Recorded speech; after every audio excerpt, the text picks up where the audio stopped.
শুন বহিন, কখনো কোনোদিন ভাতারের উপর রাগ করে অভিমান করে বুকের ভিতর কষ্ট চাপালিয়ে সংসার ফেলে দিয়ে চলে যাবি না। প্রয়োজন হলে ভাতারকে মেরে মুচড়ে ব্যালেন্ডারে জুস করে খাই দিবি, কিন্তু ওই ভাতারকে একলে ফেলে যাবি না। কারণ ওই ভাতারকে এতখানি সুখ শান্তি দেওয়া যাবে না যে আরেকটা বিয়ে করলে এসে নতুন করে সুখ শান্তিতে সংসার করে। এই সুযোগটা দিবি না। ভাতারেরা হলো শয়তান, ওরা এই সুযোগে লেগে বসে থাকে।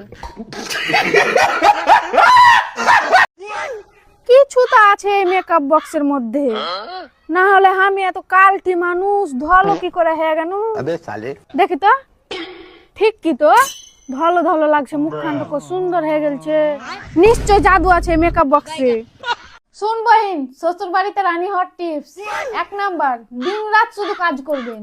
নাম্বার 2, বাবার বাড়িতে যেতে চাইবেন না। নাম্বার 3, ঘুরতে বা শপিং করতে যাবেন না। নাম্বার 4, ফোনে কারোর সাথে কথা বলবেন না। নাম্বার 5, টিভি আর ফোন দেখা একদম বন্ধ করে দিবেন। সারাদিন শুধু বাড়ির কাজ করবেন, থালি মাজা, কাপড় কাচা, ঘর মোছা, রান্না করা।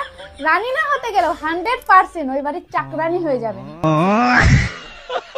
বলতাছি কি, এই যে তোমার মনে আমি থাকবো, আচ্ছা ওখানে কি খাওয়া দাওয়ার ব্যবস্থা আছে নাকি না খাইয়া মরমো? জানি না।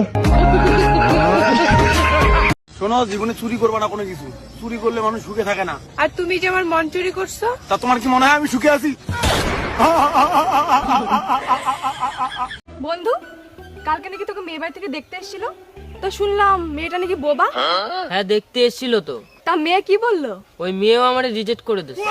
কেন রিজেক্ট করে দিল কেন? বলিছে আমি বোবা হতে পারি কিন্তু অন্ধ না।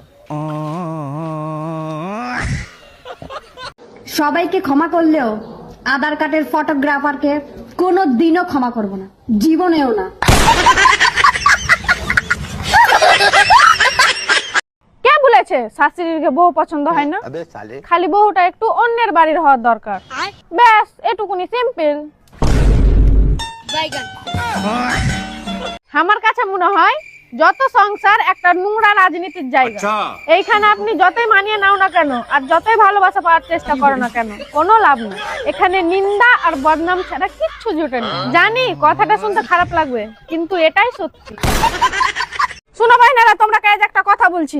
মেয়েদের জীবনে যে প্রথম ভালোবাসার মানুষটা হয় না, সেটা হলো তার বাপ। আর শেষ ভালোবাসা সেটা হচ্ছে তার ছেলে। আর মিডিল পয়েন্টে যে মানুষটা ভালোবাসা দেখাতে আসে, তার লেগে হাতে চুড়ি টিপ করে ঘুরে বেড়াতে হয় আমরাকে, সেটা হলো শখের ভাতার। এই শখের ভাতারে জীবনটা 12টা বাজিয়ে দিলে, জীবনে সব শেষ করে দিলে। রাজরানী থেকে চাকরানি বানিয়ে দিয়েছি। শালা একটাই জীবন পেয়েছি, তার মধ্যে যদি আবার সবাইকে ভুলে বেড়াতে হবে আমি ভালো, আমি ভালো, আমি ভালো, তাহলে কিন্তু আমি এসব পারবো না বস। আমি খারাপ, আমি তো খারাপ, আমি ডাইনি। আমার কাছ থেকে দূরে সর। যারা ভালো তাদের কাছে যাও, আমার কাছে আসতে হবে না।